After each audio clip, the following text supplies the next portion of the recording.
ಕಾಂಗ್ರೆಸ್ ಸರ್ಕಾರಕ್ಕೆ ಭ್ರಷ್ಟ ಕಾಂಗ್ರೆಸ್ ಸರ್ಕಾರಕ್ಕೆ ಬೆಳಗಾವಿ ಜಿಲ್ಲೆಗೆ ಅನ್ಯಾಯ ಮಾಡಿದ ಕಾಂಗ್ರೆಸ್ ಸರ್ಕಾರಕ್ಕೆ ಭ್ರಷ್ಟ ಸಿದ್ದರಾಮಯ್ಯ ಸರ್ಕಾರಕ್ಕೆ ಸಿದ್ದರಾಮಯ್ಯಗೆ ಕರ್ನಾಟಕದ ದಿವಾಳಿ ಮಾಡಿದ ಸರ್ಕಾರಕ್ಕೆ ಜೆಡಿಎಸ್ ಪಕ್ಷಕ್ಕೆ ಕರ್ನಾಟಕದ ದಿವಾಳಿ ಮಾಡಿದ ಭ್ರಷ್ಟ ಸರ್ಕಾರಕ್ಕೆ ಸಾಲ ಮಾಡಿದ ಸಿದ್ದರಾಮಯ್ಯಗೆ ರಾಜ್ಯವನ್ನು ದಿವಾಳಿ ಮಾಡಿದ ಕಾಂಗ್ರೆಸ್ ಸರ್ಕಾರಕ್ಕೆ ಸಿದ್ದರಾಮಯ್ಯಗೆ ರೈತರಿಗೆ ಮೋಸ ಮಾಡಿದ ಸಿದ್ದರಾಮಯ್ಯಗೆ ಹಳೆ ಪರಿಹಾರ ಕೊಡದ ಕಾಂಗ್ರೆಸ್ಗೆ ಕರ್ನಾಟಕ ಲೂಟಿ ಮಾಡಿದ ಕಾಂಗ್ರೆಸ್ ಸರ್ಕಾರಕ್ಕೆ ಯಾವುದೇ ನೀರಾವರಿ ಯೋಜನೆಗಳಿಗೆ ಬೆಳಗಾವಿ ಜಿಲ್ಲೆಗೆ ಹಣ ಕೊಡದ ಸರ್ಕಾರಕ್ಕೆ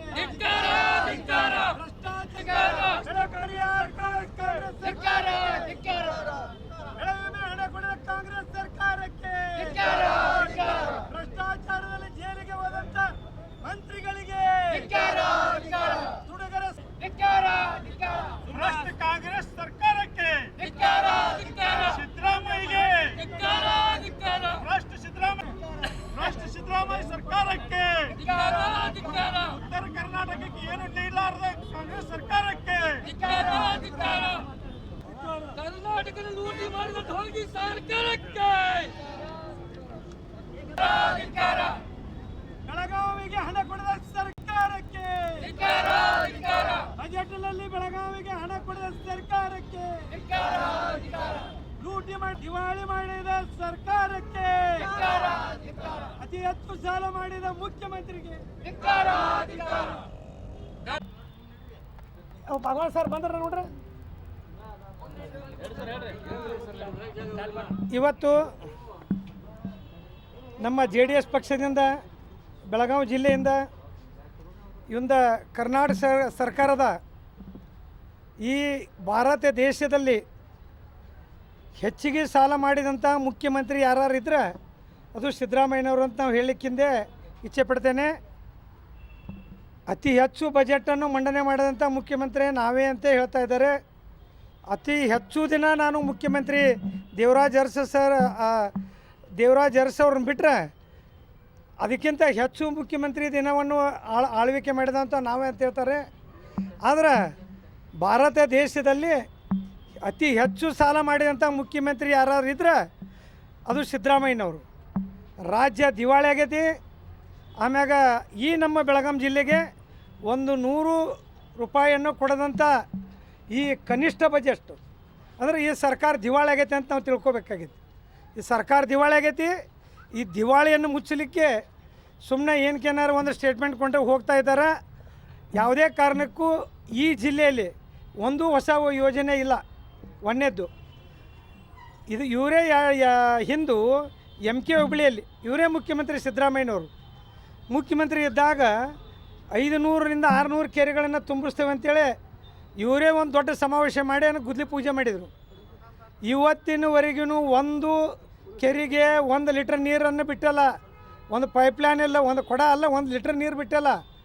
ಆ ಕಾರಣಕ್ಕಾಗಿ ಒಂದು ನೀರಾವರಿ ಯೋಜನೆಗಳಿಗೆ ಕೆರೆ ನೀರನ್ನು ತುಂಬಿಸಲ್ಲ, ಮತ್ತು ಯಾವುದು ಲಿಫ್ಟ್ ಇರಿಗೇಷನ್ ಇಲ್ಲ, ಮತ್ತು ಯಾವ ಹೊಸ ಯೋಜನೆಯನ್ನು ಘೋಷಣೆ ಮಾಡಿಲ್ಲ. ಮತ್ತು ಈ ಕಬ್ಬಿನ ಫ್ಯಾಕ್ಟ್ರಿಗಳ ಮುಂದೆ ಲಿಫ್ಟ್ ಇವನು ಮಾಡ್ತೇವೆ ಅಂದ್ರೆ ವೇಬ್ರಿಜ್ ಆಗ್ತವಂದಿರು, ಅದಕ್ಕೂ ಸಹಿತ ಈ ಬಜೆಟ್ದಲ್ಲಿ ಒಂದನ್ನು ಇಟ್ಟಲ್ಲ.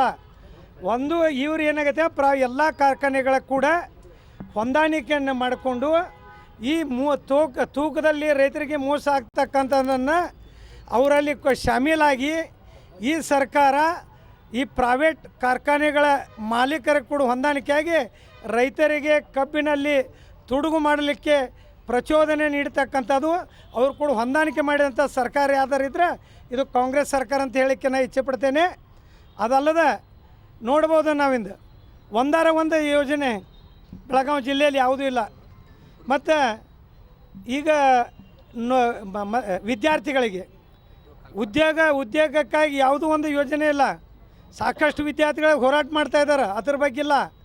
ಯಾವೊಂದು ನೀರಾವರಿ ಯೋಜನೆಗಳಿಲ್ಲ, ಬೆಳೆ ವಿಮೆ ಹಣವನ್ನು ಕೊಟ್ಟಿಲ್ಲ, ಬೆಳೆ ಪರಿಹಾರ ಕೊಟ್ಟಿಲ್ಲ, ಯುವ ನಿಧಿ ಕೊಟ್ಟಿಲ್ಲ. ಆ ಕಾರಣಕ್ಕೆ ಮತ್ತು ಇನ್ನೊಂದು ಹೇಳ್ತಾ ಇದ್ದಾರೆ ಇವರು, ನಾವು ಗೃಹಲಕ್ಷ್ಮಿಗೆ 2,000 ರೂಪಾಯಿ ಕೊಡ್ತೇವೆ ಅಂತೇಳಿ. ನಮ್ಮ ಜಿಲ್ಲೆಯಲ್ಲಿ ಅಷ್ಟಲ್ಲ, ಇಡೀ ರಾಜ್ಯದಲ್ಲಿ ಇವತ್ತಿನವರೆಗೂ ಗೃಹಲಕ್ಷ್ಮಿ ಹಣ ಇವತ್ತುವರೆಗೆ ಬರ್ತಾ ಇಲ್ಲ. ಆ ಥರ ಅಲ್ಲಿ ದೊಡ್ಡ ಮೋಸ ಆಗಿದೆ. ಆ ಕಾರಣಕ್ಕಾಗಿ ಇದು ಭ್ರಷ್ಟಾಚಾರದಲ್ಲಿ ಮುಳುಗಿಕೊಂಡಂಥ ಸರ್ಕಾರ. ಯಾಕಂದ್ರೆ ಮಂತ್ರಿಗಳ ಹೆಸರನ್ನ ಜೈಲಿಗೆ ಹೋಗ್ಯಾರ, ಇದ್ರಾಗ ಮಂತ್ರಿಗಳ ಜೈಲಿಗೆ ಹೋಗ್ಯಾರ ಅಂಥ ಸರ್ಕಾರ ಅಂದರೆ ಇದು ಭ್ರಷ್ಟ ಸರ್ಕಾರ. ಆ ಕಾರಣಕ್ಕಾಗಿ ನಮ್ಮ JDS ಪಕ್ಷದ ವತಿಯಿಂದ ನಾವು ಇವತ್ತು ಬೆಳಗಾಂ ಜಿಲ್ಲೆಯಲ್ಲಿ ನಾವು ಪ್ರತಿಭಟನೆಯನ್ನು ಮಾಡಿ ಈ ಸರ್ಕಾರದ ವಿರುದ್ಧ, ಈ ಬಜೆಟ್ ವಿರುದ್ಧ ನಾವು ಖಂಡನೆ